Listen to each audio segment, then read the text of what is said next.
الحمد لله نحمده ونستعينه ونستغفره ونعوذ بالله من شرور أنفسنا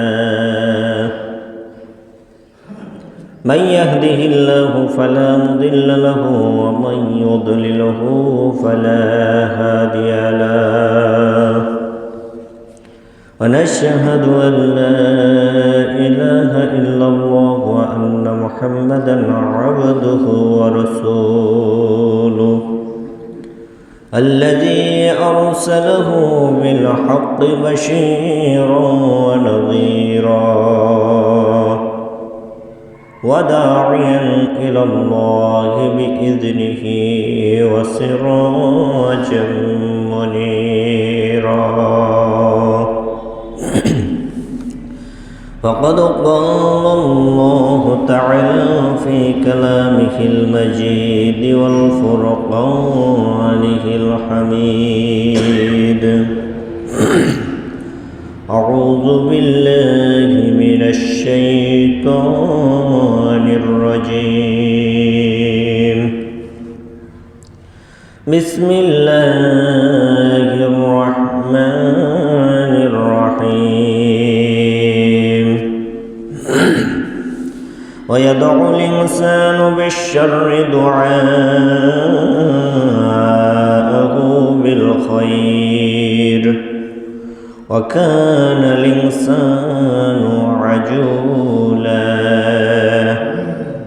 وجعلنا الليل والنهار آيتين فمحونا آية الليل وجعلنا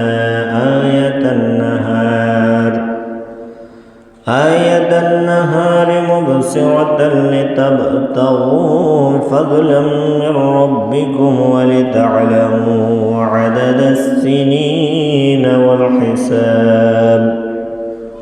وكل شيء فصلناه تفصيلا وكل إنسان ألزمناه طائره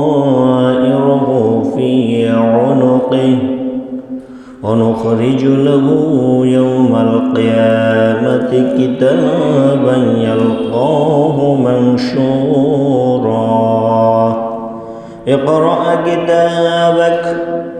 كفى بنفسك اليوم عليك حسيبا وقال رسول الله صلى الله عليه وسلم كل أمة يدخلون الجنة إلا من أبى قيل من أبى يا رسول الله قال من أطاعني دخل الجنة ومن عصاني فقد أبى وقال تعالى في شأن حبيبه إن الله وملائكته يصلون على النبي يا أيها الذين آمنوا صلوا عليه وسلموا تسليما اللهم صل على سيدنا مولانا محمد وعلى آل سيدنا مولانا محمد প্রাণের রাসূল হিজরত করে